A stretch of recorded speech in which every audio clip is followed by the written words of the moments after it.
Welcome to What a Creep, the show with Margot Donohue and Sonia Mansfield, talking about creeps from the past to the present. This is your quick guide to the biggest creeps, jerks, assholes, and losers, the best of the worst. From two nice ladies who want the world to be a little less creepy.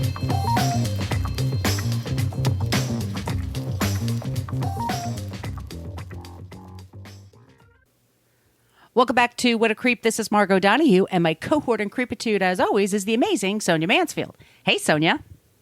Hello, my friend. Hello, my friend. We are the podcast that talks about creeps from the past to the present. We have, and I guess we would say old time because it was from 40 years ago, a Hollywood murder. And it was murder, by the way, just... Yes. But this story is going to take you to some places. If this is your first time listening, we also want you to know that we end every episode with someone who is not a creep. So it leaves you feeling a little bit more uplifted about the world. Yes. We are always looking for suggestions for creeps and also the non-creeps. So I say start with the social media stuff. We do have a basic Facebook page. We don't use it. It's a place where people go to complain about our language or to ask us about episodes that are on our Patreon wall. We'll get to that in a second. But we do use salty language. So if you're listening in the car with your kids, maybe it's not earmuffs. The right time. Yeah, or maybe you don't care if your kids hear the word shit fucking damn. Not only that, but just the subject of today is pretty... Yeah, it's intense. It's intense. So just kind of, prepare yourselves, take care of yourselves. But we're much more interactive, in our Facebook group, which is What a Creep podcast group. You have to answer 3 questions in order to come on in. We just ask that you not act like an asshole. And we talk about things that are happening in the news and pop culture and things like that. So it's the only reason I go on Facebook is to hang out in our group. It's delightful. It is filled with delightful people. We call them cohorts. They are the cohorts of creepitude. Yes. We're on Twitter at CreepPod because somebody had What a Creep for 10 years on Twitter and never used it. Great. And we're on Threads, Instagram, and Blue Sky at What a Creep Podcast. And we have an old-timey email, whatacreeppodcast@gmail.com. That's a great place to send us your suggestions, but it's also a place, if you want to get some stickers, we will send you stickers for freezies. We will pay for the postage and everything, wherever you are on the planet of Earth. True. So that's whatacreeppodcast@gmail.com. Sonia, do you want to tell them about the website? Yeah, go to whatacreeppodcast.com and it's everything you want to know about our podcast, but we're afraid to ask. There are links to all of our past episodes in there. And in each of those little posts, you could click and it opens up and it's a whole blog post and it's got all of our sources because we source everything we do. We're not making this stuff up. We want to give people the credit that they deserve. If you're looking for a deeper dive on any of our creeps, that's a fabulous place to start. There's also a link to our merch shop where you can get t-shirts and tote bags and face masks because COVID is coming for the summer. Yeah, do those things. Also, there's a link to our Patreon. You want to tell them about that, Margot? Yes, Patreon. It's a way you can financially support our show should you want to do that. You can do a monthly basis or you could do a year ahead and it's a little bit of a discount. We have our first 8 seasons on there. And I just realized our Steven Seagal episode never went on there, but we have a new member of Patreon who was like, where's that Steven Seagal episode? That's the reason I'm here. That's where I got that shit up right away. It's a fun one. That's a fun one. It's a good one. We also put out 2 bonus episodes a month where Sonia and I just kind of shoot the shit about things that are happening in the news. So once again, that's Patreon. But if money is tight or you're just looking for another way to support us, if you can leave us a review wherever you get your podcasts, that would be amazing. I want to thank on Spotify, Kimberly, who left us a nice review there. And I want to say hello to Evie Marie, who left us a great review in Apple Podcasts. Thank you. A 5-star review that always helps us. And I'd like to say thank you also to Patreon for Shannon, Susie, Nikki, and Whit for joining us. We really appreciate it. Thanks. Yeah. Have I done everything, Sonia? Have we forgot anything? No, I think that's all the things. Okay, so we're going to talk about today is the murder of Dominique Dunne. And it was a murder, by the way. Yes. She was known for her role in the 1982 film Poltergeist. That's the one she's most famous for, but she was, we'll talk about her career. All-time favorite movies. I think it's my favorite Tobe Hooper movie. Yeah, it's definitely my favorite Toby Hooper, and it's definitely one of my all-time favorites. Like, if I made a top 10. Yeah, same. And Sonia and I co-host a show called Dorking Out, where we dorked out about that movie. Yes. She had a bright future. Tragically, her life was cut short on October 30th, 1982, when her ex-boyfriend strangled her. His name was John Thomas Sweeney, and it was outside of her West Hollywood home. She never regained consciousness, and she was on life support, and they took the tubes out, that whole thing where they let them pass away. So she actually died on November 4th, 1982, which is about a month before her birthday, her 23rd birthday. She was very young. And just so you all know, she was about 5'1" and 90 pounds. She was tiny. Tiny. And he was twice her size. So just keep that in mind. Ugh. The trial that followed sparked outrage, and Sweeney was convicted of voluntary manslaughter, not murder. Mm-hmm. The lenient sentence highlighted severe flaws in the justice system and how they handled domestic abuse cases, domestic violence. Her death brought attention to domestic abuse, prompting her family, especially her father, Dominique Dunne, to advocate for victims' rights and legal reforms. Her legacy endures through those efforts and her memorable work in film. And I want to remind everybody, the trigger warnings here are domestic and partner violence. Just once again, just take care of yourselves. Our sources are a few articles from Vanity Fair, Los Angeles Times, the True Hollywood Story. There's a link there. All That Is Interesting, City Journal, Variety, Vulture. The Friday Afternoon Club, a family memoir by Griffin Dunne, which I completely love.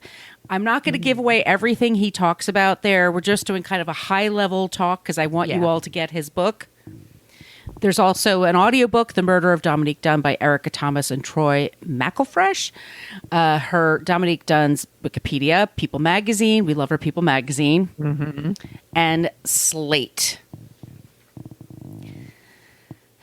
Dominique was born November 23rd, 1959. She wasn't the first Dominique in her family. Her mother and father had a few miscarriages before they had her. The babies died soon after birth. Excuse me, that's different from miscarriage. But she was the only daughter to Dominique Dunne, who was a movie producer when she was growing up. And we all know him in our lifetimes as a writer, mainly with Vanity Fair and his fiction novels. And her mother was named Lenny, Eleanor Beatrice Lenny Griffin. And she was the daughter of a socialite. She came from a lot of money. So Dominique grew up very wealthy and privileged in Beverly Hills, as did her siblings. But her family had their share of ups and downs. First of all, Dominic was in the closet. He was a closeted gay man. He and Lenny, by the way, loved each other very, very much. But that's kind of a big thing to try to overcome in a marriage. Yeah. Alex was, there's Alex and Griffin, and then there's Dominique. Alex, their son, has had some mental health issues throughout his life. Griffin is a very successful actor and director. He directed Practical Magic, which, by the way, there's going to be a Practical Magic 2 for all of us that are out of that. Dying for that. Can't wait. And Dominique was a very popular, bubbly kind of personality. She went to 3 different private high schools, one called Taft in Watertown, Connecticut, where I went for one summer. I went to summer school voluntarily because I'm a nerd. Nerd. I really did. But she also was incredibly intelligent. When she graduated high school, she went to Italy for a year. She learned Italian. She came back to the States. She went to a college in Colorado for a little bit, but she really wanted to get into acting, so she dropped out of college. And within a week of deciding that she's going to be an actress, she was in a TV movie called Diary of a Teenage Hitchhiker. So she must be nice. Yeah, I mean, she just had that quality. Yeah. She had that luck, but she also, she grew up in Beverly Hills, so she knew people. Yeah, absolutely. But everyone says that she was very, very cordial. She had a lot of friends. She was outgoing. She, I guess we'd say, was an extrovert. She had what was called the Friday afternoon club. So with all of her drama school friends, all these acting class friends, they would come over every Friday afternoon and have drinks. Among them was George Clooney, Miguel Ferrer. These are all Never heard of these people. Right. Never heard of them. Her mother, Lenny, had multiple sclerosis. So almost all of Dominique's life, her mother was in a wheelchair. And that's how she got around. I think maybe this is how you learn compassion when you have to, Yeah, absolutely. you know. She also, Sonia, she was a big fan of yacht rock, Christopher My Cross. favorite. Yes. And she was an animal lover. And she often took in stray animals that other people wouldn't take in. She sounds like good people. She's one of us. Yeah. She gets her big break with Poltergeist. She plays the oldest daughter. And it's always that thing like, how old was that daughter and her mother? Was that her stepmother? Like, everybody kind of like, but she, Yeah, there's some math to be done there. there's some but math that's not mathing, or it is fine. mathing. But Yeah. anyway, she was great in the role. She was hilarious. She had these big doe eyes. Mm-hmm. She had this, very porcelain skin and dark hair, like very, she was just gorgeous, and she was very petite. Yeah, she's beautiful. She's really beautiful and a great actress, and she did all the TV shows at the time. She was a guest star. So there was a restaurant called Ma Maison in Los Angeles, in Beverly Hills, Sounds fancy. and it was very fancy. Wolfgang Puck started his career there. Okay. And the place was so chic that they had an unlisted number. You could not call that restaurant to make a reservation. That's Hollywood for you. And New York, by the way. New York is just as obnoxious. Like there's just status symbols. So it was one of those places where ladies who lunch, or just where people made Right. deals.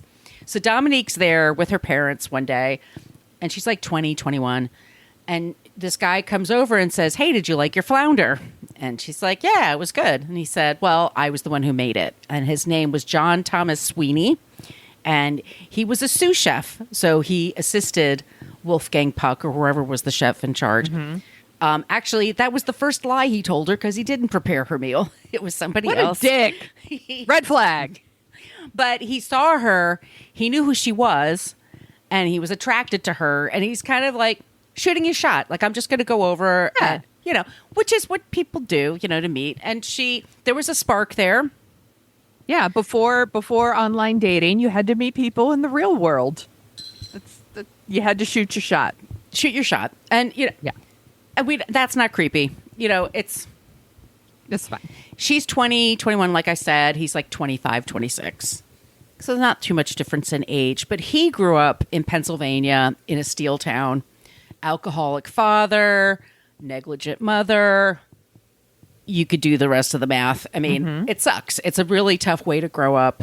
Yeah, absolutely. And he comes to, I don't know how he found his way to California, but he did. And he went to chef school, whatever.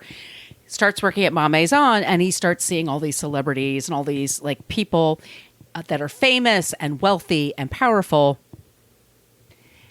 And he's a super insecure guy. So he's constantly judging himself against these people. And it doesn't fill him with it fills him with self-loathing. That is a part of it. But self-loathing can turn to anger, and anger can be expressed outwardly or can be expressed inwardly. He Yes. did both. So he drank a Cool. lot, he took drugs, and he yelled at people, but then he also felt sorry for himself. He's an asshole. So fun. Sounds like a blast to be around. Yes. And so Dominique tried to have him, once again, there was an attraction right away. Within a few months, they were living together. Girl, when we're in No. our 20s, we could fix him. We could fix him. Fix him. He loves me. He needs me. He loves me. He needs me. I can fix him. He's a norm. He has a regular job. That's Yeah. cool for me because I can do this and he could do that. And that's a nice balance for each other. But he resents her fame. He resents her family. He resents her friends, all these people that are smarter, that grew up easy. Like in his eyes, everything Yeah. was easy. Not understanding like her older brother was having mental health issues. Her mother's in a wheelchair. everybody has their Look, problems. Everyone has their challenges. Everyone. Right. Like, nobody. Let me rephrase that. There are some people probably just walk through life and it's like everything's great and perfect all the time. But those people, it's pretty rare. Yeah. It's pretty rare. We're all dealing with our shit. Everybody. Right. And that's what she had to deal with him. And they would get in arguments, and then he would go back and say, I'm so sorry. I don't know what got into Come on, me. baby. Please take me back. Please take me back. I really care about you. And so she would take him back. And it was, they lived together. He didn't make nearly as much as she did. So I'm guessing like she got this I think it's a 2-bedroom house now, but at the time it was a 1-bedroom house in WeHo. I think that's what they call it in West Hollywood. Yeah. And that's right. They had dogs and cats and a rabbit. Like she had all this menagerie and this asshole guy. And she flew him to New York to meet her family because Griffin, her parents split up. And let me go back a little bit more. So Dominique Dunne was a movie producer, and his brother John was a writer, and then his wife Joan Didion was a writer. And Joan Didion is a California legend. Yes. Year of Magical Thinking. Right. Like Play It As It Lays. Writer. Yes. She wrote for the Saturday Evening Post and some other publications. It was all think pieces and essays. She's originally from Sacramento. She was one of those people. She went to the Haight-Ashbury in like 1967 Yes. and famously ran across a child that was given heroin by their parents. And she started and she was excited because it made her story better. Like she was a writer. She was, they're a little wacky. We're writers. Yeah, there's a wacky. really great documentary about her on Netflix. If y'all are interested. Which Griffin directed. Yes. So yes. The families were very close, but as Dominic, his power was rising as a producer, and then it started dropping. And he also was into drugs and alcohol. He was closeted. He would go out and He was probably really unhappy. Yeah. very unhappy. He was doing sabotaging things to the relationship. Mm-hmm. So he winds up moving to New York.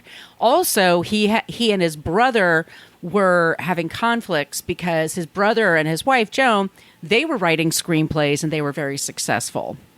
And they were everybody loved Joan Didion and John. They loved Joan and John. Mm-hmm. Dominic is the one who, when they came to California, he introduced them to everybody. And then all of a sudden, their house was the cool house, basically. And everybody. Right. And they're invited to all the parties. And yeah. So there was some jealousy and resentment going on there. Joan and John had adopted a daughter named Kintara. They called her Q. Mm-hmm. And Q was, I would just say, like a typical teenager, late 70s, early 80s. Kind of wild. Sneak out of the house to go to parties.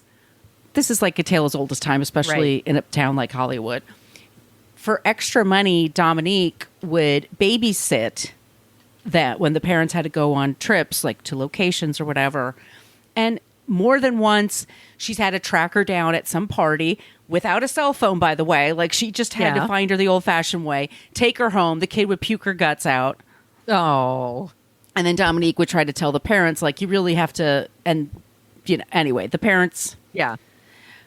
So Dominique takes him to New York. So now Dominic is living in New York City. Griffin's in New York City. And Alex is in New York City. And Alex is in a halfway house for his mental health issues. He's in the hospital and he's there. Griffin is starting his career as an actor. And he's in a movie called Baby, It's You with Rosanna Arquette. Do you know this movie? I know of it. I know I've of it. never seen it. I know it has fans for sure. It's got fans. I haven't either, but it takes place in the 60s. That's the name of a song, Baby, It's You. Rosanna Arquette, this is before she did Suddenly Seeking Susan. And yeah. So Desperately Seeking Susan. Desperately, yes. sorry. Suddenly Susan was something else. I'm mixing up my Susans.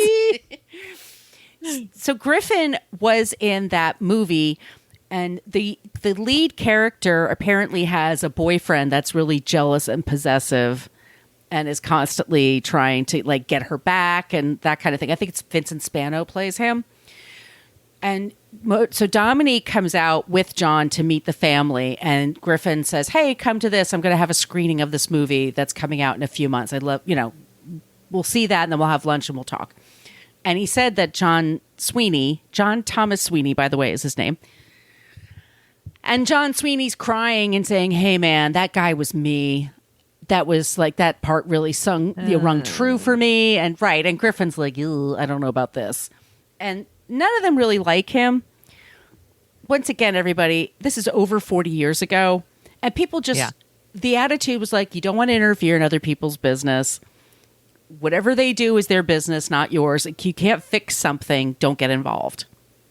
And so, right. And well, you don't want to alienate her, right? It's like people, I mean, we still do this. Like your friend has a boyfriend that you're like, he's trash, but you'll still be nice to him because you don't want your friend to skip out on you, basically. Because very often, whether we like it or not, people will choose their romantic partner over their family and their friends. And you don't want to be the person that alienates them from everybody. Right. So it's this game of like, you don't want to betray yourself, and you also don't want them to get hurt, but there's only so much you can do, so much interference you can do. And especially when they're in that loop and she's in that loop with him. He gets aggressive, she kicks him out, or she runs away. They get back together. And there's an incident where he beat her up and he choked her and she gets away and she takes him back. And then a few months later, it happens again. And this time he really hit her around her face and really roughed her up. And she just got in her car in her little VW Bug. And he jumped on top of the car, and he's so big, like he almost stopped her, but he didn't quite stop her. And she drove to a friend's house, and then she stayed with her mother, and she's like, "Get the fuck out." Her friend that she stayed with that night, she had to be on set the next day for Hill Street Blues. She was playing a woman that was abused and had a baby. And she shows up all beaten up and holding a baby. And she's staying with her friend, and her friend's trying to take pictures of her because he figures this is evidence. And he says, "What are you doing tomorrow?" And she's like, "Oh, well, guess what? I have to be on Hill Street Blues, and I'm playing an abuse victim." He goes, "Well, you could show up late because they don't have to do any makeup on you." And she started laughing because he's just trying to make her, yes, I know, it's a kind of, but she thought it was hilarious. Like, they have a dark humor in their family. Mm-hmm. So she's got all these bruises and cuts and everything. And if you look up Dominique Dunne, Hill Street Blues image, apparently she was so roughed up, they didn't even have to touch her face. Like, that's how she arrived. And everybody filmed her. She showed up like that. And no one said, "We have to call the cops. We have to." I'm looking it up. Right. Oh my gosh. Oh my gosh. I mean, you could see around her neck. I mean, it's really bad. It's really bad. Yeah. So that's about 6 weeks before he comes back again. So she leaves him and she stays with her mother, and he comes by the house and is terrorizing Dominique, and her mother who's in a wheelchair and can only do so much. But he's like, "Take me back," blah, blah, blah. And then he's getting angry. They won't let him in. He's like getting aggressive. Eventually he moves out and she goes back into their home and she has the locks changed. Mm-hmm. So she's in her home and she's up for a part in a TV movie called V, which would become a series. We just talked about V last week. That's right. What a creep. Yeah. Our creep, Stephen Collins, was married to an actress who was in V as well. Yes. So she has a friend called David Packer, and David Packer is in the show. And she has him over to run lines, which is what people do. Yeah. And so they're just friends and they're hanging out. And John Sweeney calls her. She's on the phone with a friend and she's catching up with a friend. And all of a sudden, what used to happen, kids, is the operator, you could interrupt somebody. You would get a busy signal if someone was on the low. There was no call waiting. There's no way to know who it was. All of a sudden, you either heard a click or you heard nothing. They would just hear a beeping. So they could call the operator, which was 0, and say, please connect me to this person. Tell them it's an emergency. I need an emergency breakthrough. And the operator would come through, say, I've got an emergency breakthrough. Someone is desperate to contact you. This is their name. And he's calling her, and she says to her friend on the phone, oh, God, it's Sweeney. I better take it. I'll call you later.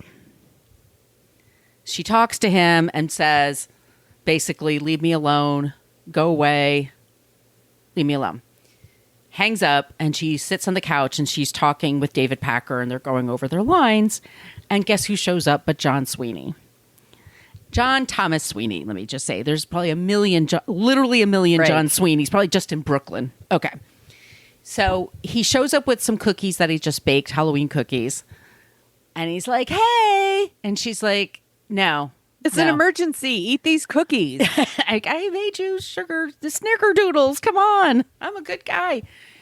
She's talking to him at the door. And John is getting very aggressive. He's like, who's here with you? Because she's got David in the house with her. So she says, she goes out to her front porch and she shuts the door behind her. And they get into this argument. And it escalates very, very quickly. So David Packer goes to the front door and he can hear him screaming and yelling. And he can hear a thud like he's pushing her against the door. He locks the door, runs to her bedroom, and calls the police. And the police say, we're in the wrong district. You have to call somebody else. This is 1982. Yeah. Are you fucking kidding me? He then hangs up the phone, picks it up again, and calls a friend of his and says, I'm at Dominique's house. Her boyfriend's over. He's trying to kill her. If I'm dead, he killed me too, and his name is John Sweeney. Jesus. He runs out of the back of the house and goes to like the driveway. Between the driveway and the backyard, there's this patch of grass.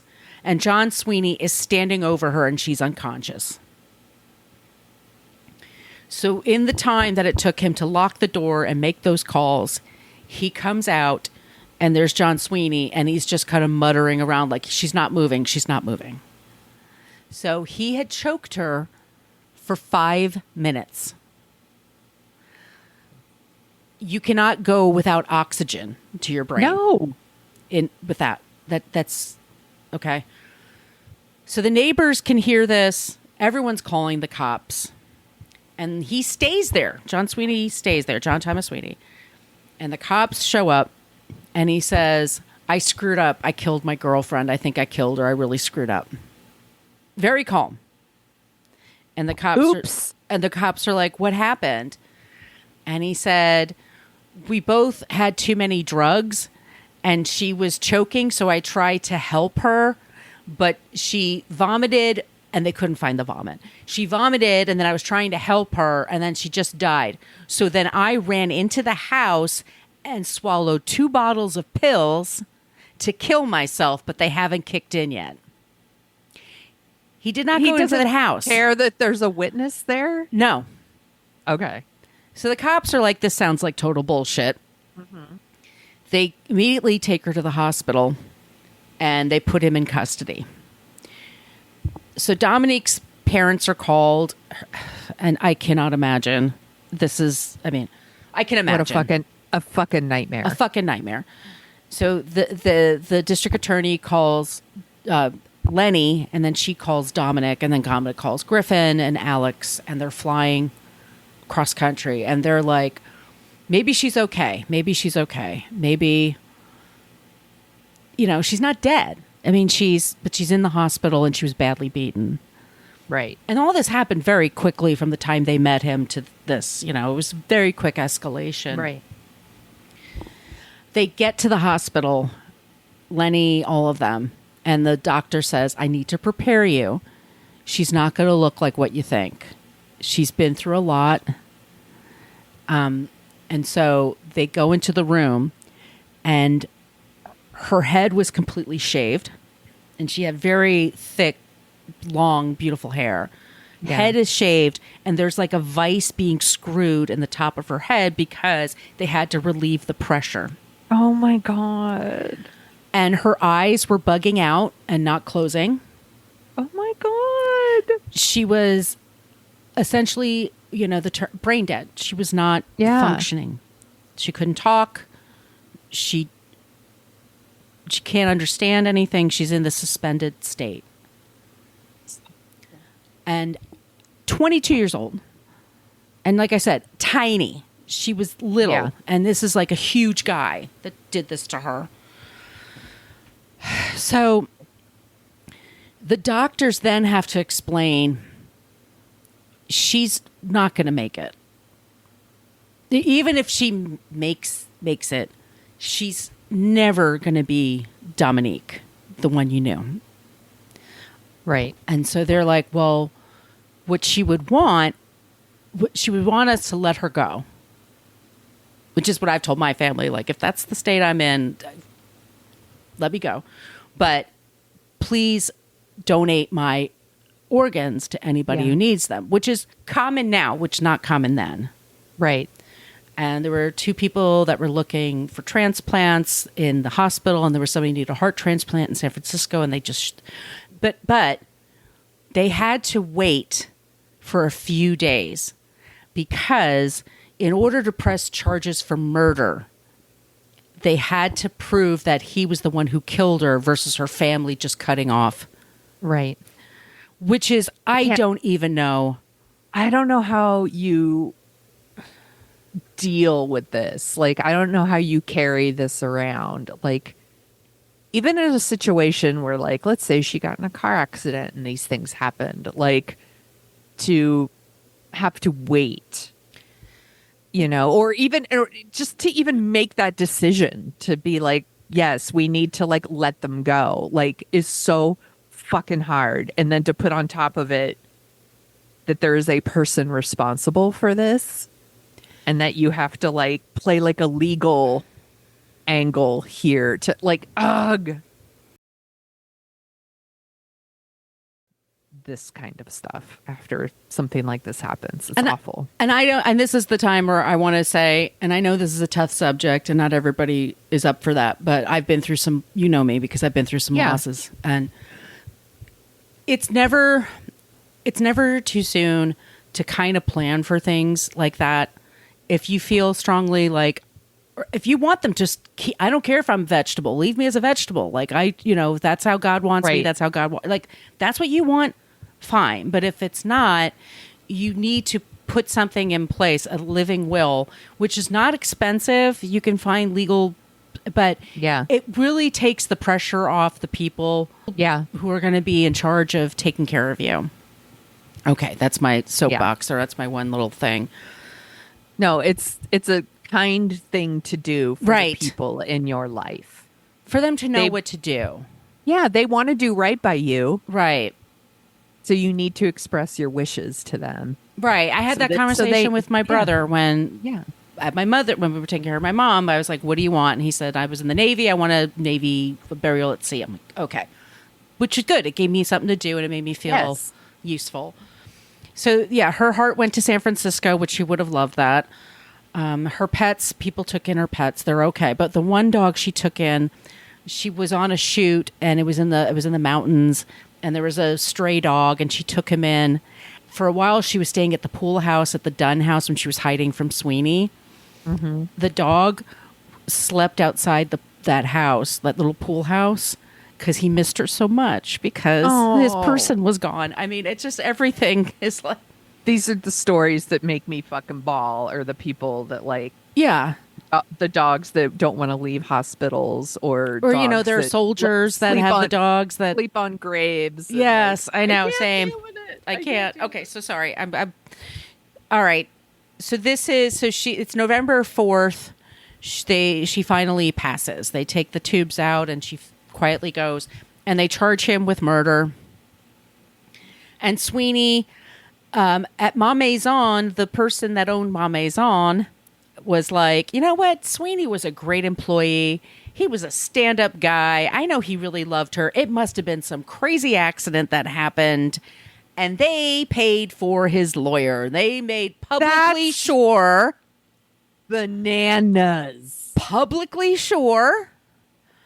that they were taking care of their guy. So he's working for them. Why would his job do that? I don't know, Sonia, but Joan Didion and John Dunne were sent flowers by the owners of Ma Maison for their loss. And they did lose. They loved Dominique, but they didn't send them to Lenny. No. Which is they send it to baffling. The famous people. Right. The famous people. The more famous who eat people. in their restaurant. Yes. Right. That's how fucked up this all is. Fuck that restaurant. Yeah. Well, Ma Maison doesn't. One star Yelp. They're not around anymore. So it's water under the bridge. It's gone. And it's not Wolfgang Puck's problem, by the way. He's just a cook, but he's a chef there, but he's not in charge of the policies. Enjoy your Wolfgang Puck frozen meals. You're fine. Yeah, you're fine. He didn't do anything. So almost a year later, they have the trial. And his attorney, Sweeney's attorney, is Mike Adelson. And he's a real prick. I mean, and we've said this before. We understand the justice system. You are absolutely entitled to a fair trial. Yep. We also understand the idea that in our justice system, it is better for a guilty person to go free rather than have an innocent person serve even a moment in jail. Right. That's the way. Yeah. So we do understand that. But Mike Adelson, and we'll talk about, I don't know if you know about the case of Theresa Saldana. She was an actress. I'm going to bring her up in a little while. Okay. So anyway, I'll let that go. Yes. So Theresa Saldana's, she was somebody who's for a victims advocate group. Yeah. What was really impressive for Lenny and for Griffin was that Sharon Tate's mother, Doris Tate, Sharon Tate was murdered by the Manson family. Mm-hmm. They had her in a group called Parents of Murdered Children. And they immediately, with the whole family, just sat them down and said, okay, this is the worst day of your life. This is the worst time of your life. Wait till the trial happens. That's going to be the second worst. Because it sounds so hard. But they were like preparing them. Yeah. Like, this is how it's going to be. And the way that the defense was going to put Dominique on trial, which is what happens in these cases when the dead person is not there to speak for themselves. By the way, they all say to them, you need to show up every day at that trial front and center. That jury needs to see you. Yeah, you remind them that she was a human with family, people who loved her. Yeah, so that she doesn't become this nameless, faceless thing. And there's and the people who do attend, they get scolded. They're told, do not react, do not cry, do not say anything, because it's considered unfair for the jury to see that. I mean, it's okay. And the judge is a man named Judge Burton Katz. And Burton Katz is in his 40s, and he's a fucking shithead. He is the worst possible person to be in charge of this trial. He's a goddamn loser. I hate this guy. Okay, fuck this guy. Fuck this guy. He was constant, and the judge was in the pocket of the defense. And he was constantly letting their objections go by, but not the district attorney's objections. They basically were painting Dominique as a spoiled actress, a spoiled rich person who treated her boyfriend like trash and dumped him when she told him she would take him back. And when he got to her place and she didn't take him back, he was just really upset. And that this wasn't a crime. It was just a tragedy. First of all, please, let's say that's true. Let's say all those things are true. She's a spoiled brat and she treated him like shit. and blah, blah, blah. Guess what? You still don't get to choke someone until they die. Yeah. That too fucking bad. I don't care. You should be glad she broke up with you then. Like, go on. Yeah, go on with your life. You're at Ma Maison. That should be, you should be able to get a chick that way, right? Yeah. But like, fuck you. That's not a good enough. Sorry. Maybe in certain man's eyes, that's good enough reason to be able to murder somebody. Like, it's not the whole, like, men's worst fear, women laughing at them, basically. And women's worst fear are men. Are being killed by men. Right. That's why you pick the bear. Yeah, that's why we picked the bear, dude. Right. Like, dudes are like, why are they picking the bear? This is why we picked the bear. This is why we picked the bear. This is somebody who knew her very well. They lived together, and this is how he treated her. Yes. I mean, okay. So the judge gives the family a hard time if they're crying. They get scolded for crying or for rolling their eyes or anything. Sweeney shows up every day, all cleaned up. He's holding a Bible in his hands. Oh, fuck this guy. Whole fucking trial. He's so holy. I mean, seriously. And much like the trial that we talked about with John Landis, where, the jury gets there and then they're like, ooh, celebrities and blah, blah, blah. So there were a few celebrities that did show up for Dominique's side, by the way. Like, they were there for that family.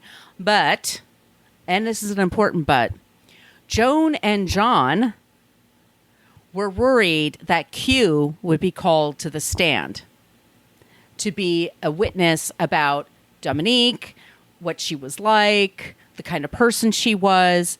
They were worried that if Q was on the stand, that she would then, Quintana, that she would basically talk about her partying and her past.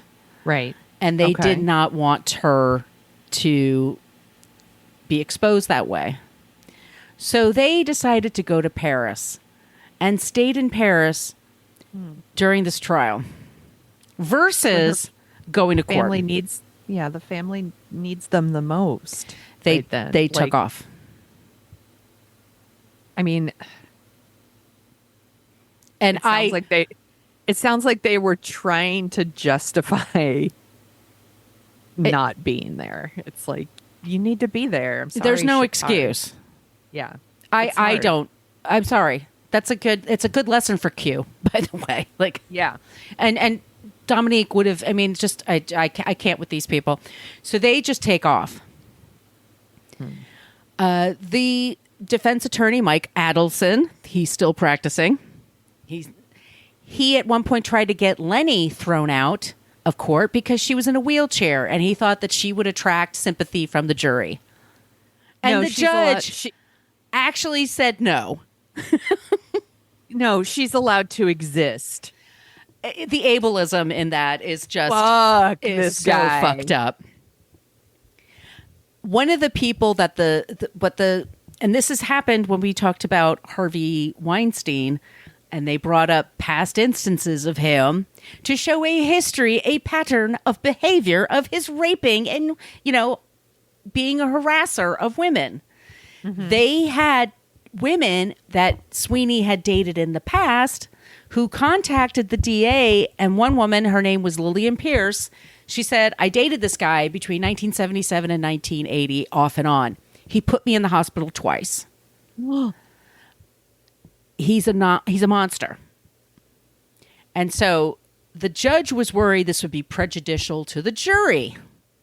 You think? So he's like, I'll allow her testimony. Bring her in. I'll allow some testimony, but I'm going to have the jury taken out. And if I change my mind, I'll bring them back in, and she could talk about her story again about how this man almost fucking killed her. Jesus.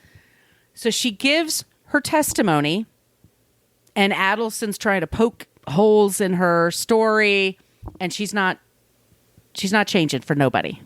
Right. Sweeney gets furious, jumps up from his chair, leaps over the table, and attempts to attack her. Shit, that's just like the movie Primal Fear. Exactly like Primal fucking Fear. They wrestle him. They don't take him out. They put him back in his chair, handcuff him to his chair until he calms down. And then he starts crying. And the judge... I'm so sorry. And the judge said, I'm so sorry, Mr. Sweeney. I know this is a very stressful time for you. The fuck? Yeah. I am so sorry that the fact that you murdered someone and now you have to suffer the repercussions is very stressful. Yeah. My apologies, sir. Yeah. Good day to you. He decides judge, he won't use her testimony. He throws it out. He says, you can't use that. No, we can't use that. It might upset the defendant again. We don't want to upset the defendant. Right. In his murder trial. Now, the friend that Dominique stayed, and also let me just say, sorry. Sidebar. When Dominique, she's named for her father, Dominic, obviously. Yes. So I'm sorry if I say Monique because I'm looking down at my notes. But Dominique was named for her father. When Dominique had her funeral, the family went to the Beverly Hills Roman Catholic Church that they always went to. That's where she was baptized. You and I were both raised Catholic. It's a big deal. Yeah. The Monsignor that was in charge didn't know who she was, couldn't remember who she was.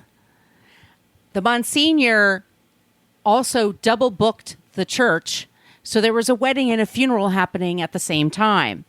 So everybody that was showing up for the funeral, including the press, had to wait outside for a wedding to be done. Then the wedding is over and they walk out and this couple walks out and people are throwing rice and there's like rice and there's this whole bunch of people dressed in black and a bunch of paparazzi and news cameras. And they're like, what the fuck? Oh.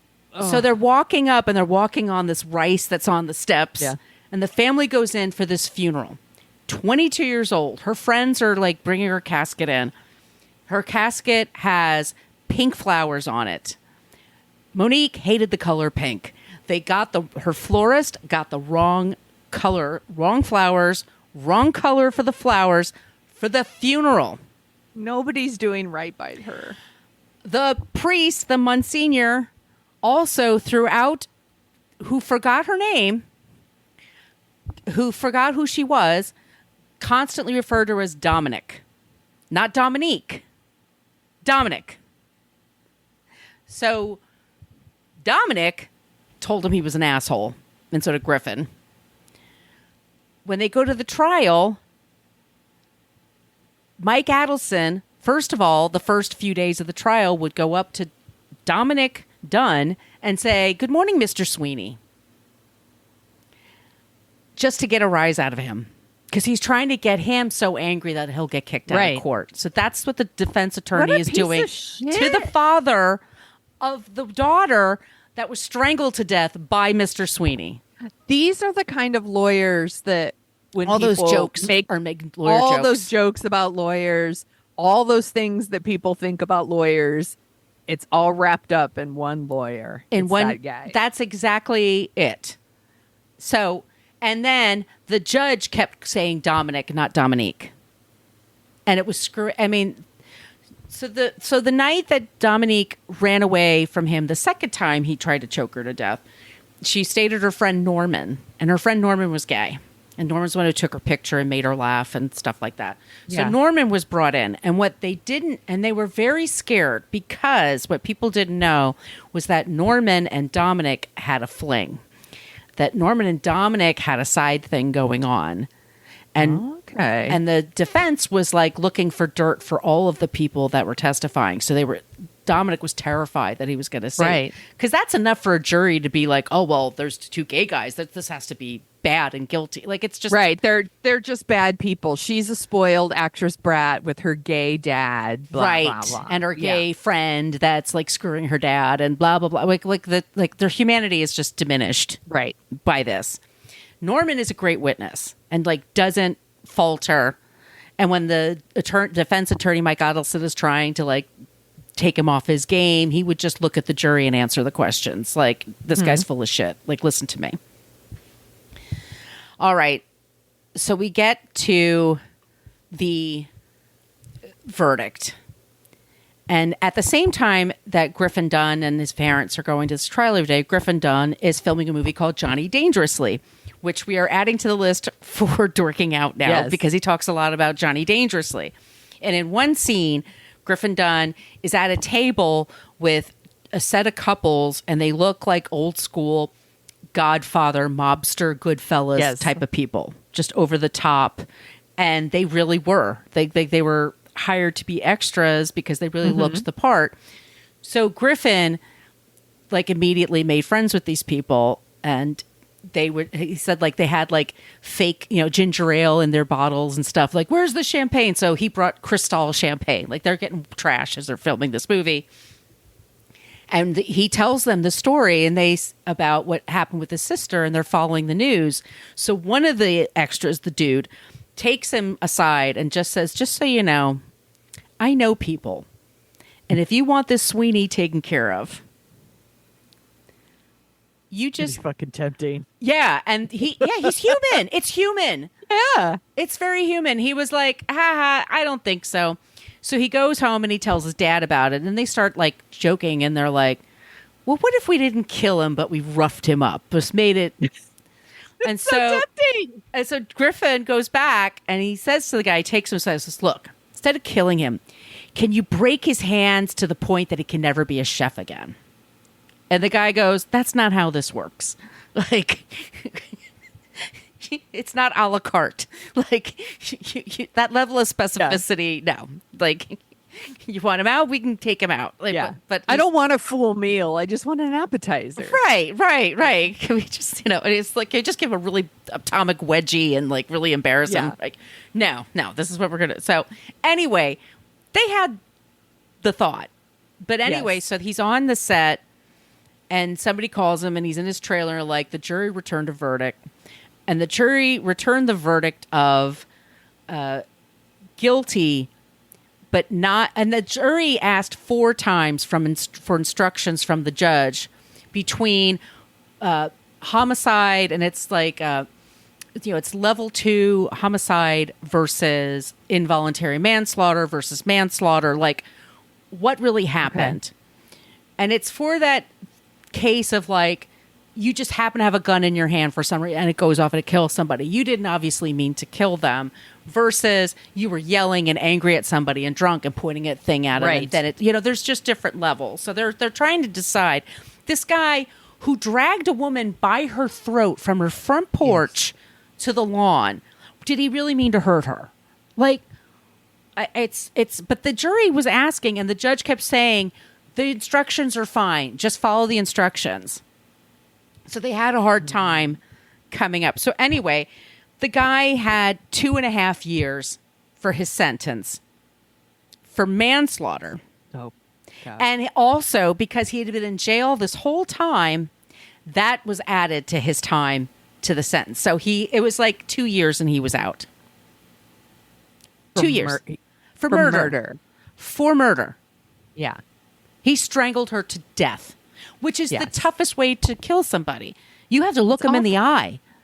It's awful. It's not easy to, I mean, we read enough, we do this enough shows about this stuff. Like, it's a very hard way to kill somebody. You've got to really be angry and persistent. And there's like, no. Yeah. So he's like, oh, I blanked out. I don't know what happened. Blah, blah, blah. Fuck you. So Fuck you. This is what he does. Again, he's got a history of this shit. Right. But the jury doesn't know that. The jury did not know. So the judge thanks them for doing their jobs, and it's not their fault. They're not in charge of anything. They're just there. I mean, and we're not in their position, so we don't know. But the judge tells them, oh, you did a good job. Thank you so much. And just as they're returning this verdict, John and Joan come back from Paris.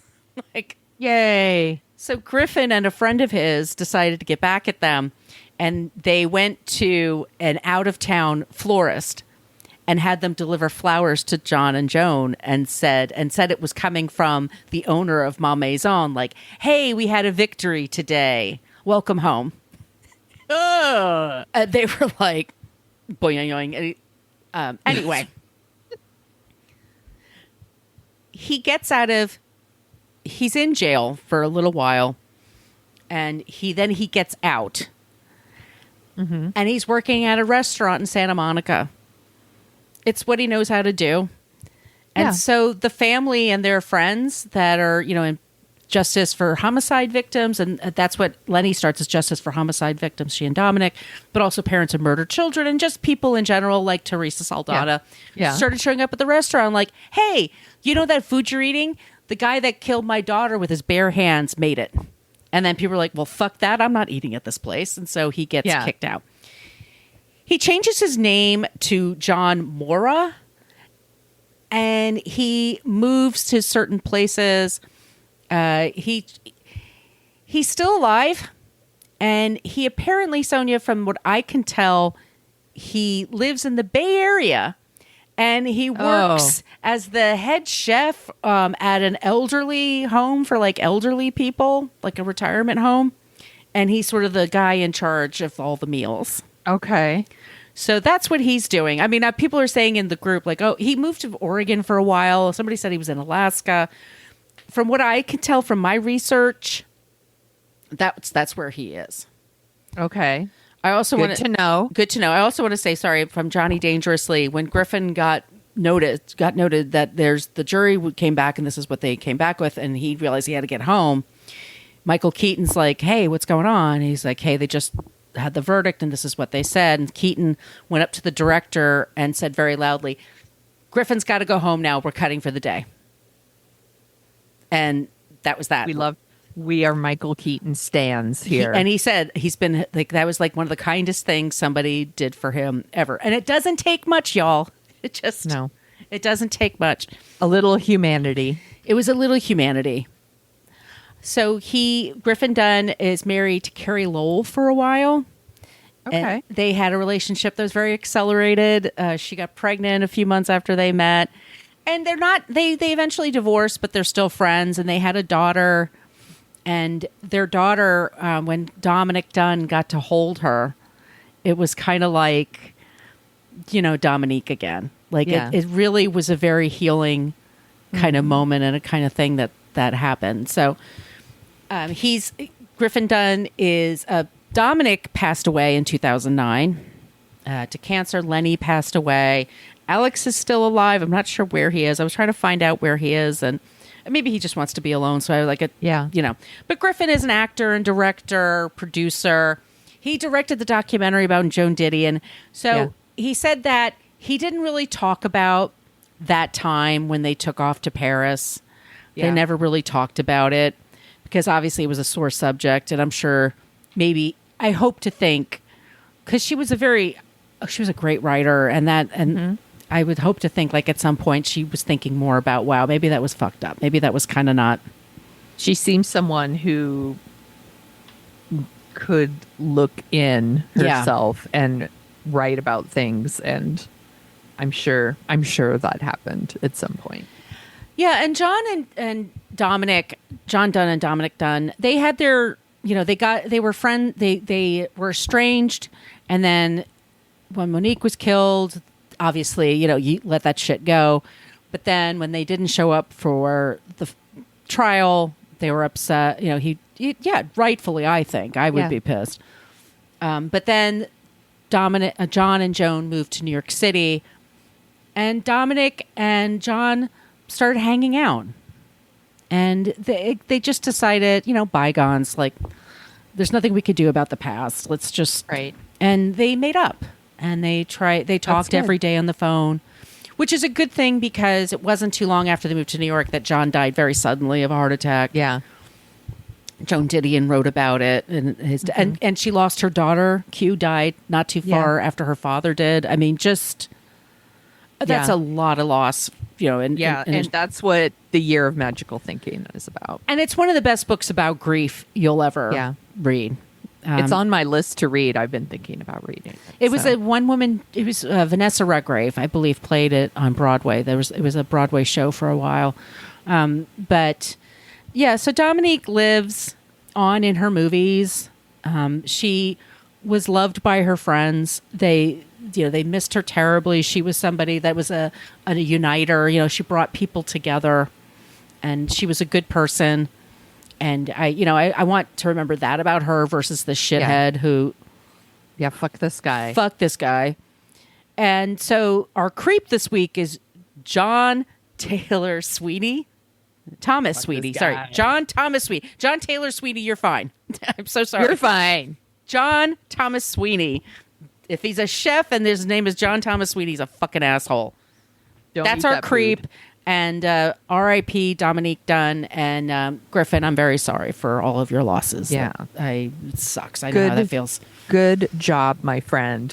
Thank you. And definitely get his book, The Friday Afternoon Club, because there's stuff I actually wrote down. I'm like, no. You should just read that and read it for yourself, because it would piss me off. I'm writing a book, and if somebody just talked it out for like an hour and then nobody was like, oh, I don't need to buy it now, I'd be like, fuck you.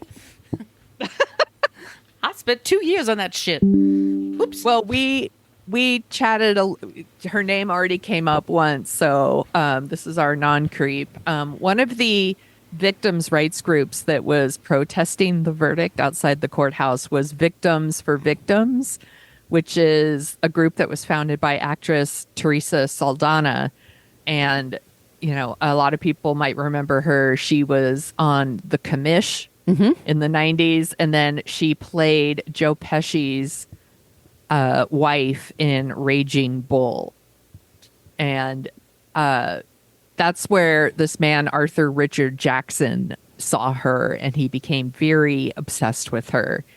He hired a private investigator to get her get the unlisted number of her mother. And then he called Saldana's mother and pretended to be Martin Scorsese's assistant, not accountant, assistant, saying that he needed her address, that he was trying to contact her about getting her in a film that he was working on, which her agent to him would do, by the way. Yes. Don't fall for her that. Her mother doesn't know. No, why would she know? So it turned out he stalked her for 18 months after that. It's how terrifying. She lived in West Hollywood, and then in broad daylight, walked up outside her house, and he attacked her, and he stabbed her with a hunting knife. He punctured a lung. There were people around, there were children, and then a delivery man was nearby, and he overheard, intervened and apprehended him until the police showed up. She was in the hospital. She was in the hospital for 4 months, Jesus, recovering from these. And the man, he ended up serving 14 years in prison. But which, compared to what we just talked about, she didn't die, by the way. Again, she made a recovery from 4 months, but he served 14 years, not 2 years. Right. After that, after he was done serving his 14 years, he actually got extradited to the United Kingdom because he faced charges for robbery and murder over there as well. So in the UK, we don't want this asshole. Yeah. So there was that. We don't claim him. Yeah, that dude is dead. He died at 6. So fuck that guy. But so during her recovery, Theresa Saldana founded Victims for Victims, and they are a group that fought for anti-stalking laws. So she was part of the lobbying effort to get the 1990 anti-stalking law passed. The 1994 Driver's Privacy Protection Act, which I was like, that's a interesting name. What does that mean? So I looked it up, and it's basically, it prevents people from exposing, it prohibits the sharing of personal information without the express consent of the person. Mm-hmm. So, you couldn't go to a DMV and get people's information without. That's how they got that guy found Rebecca Schaefer.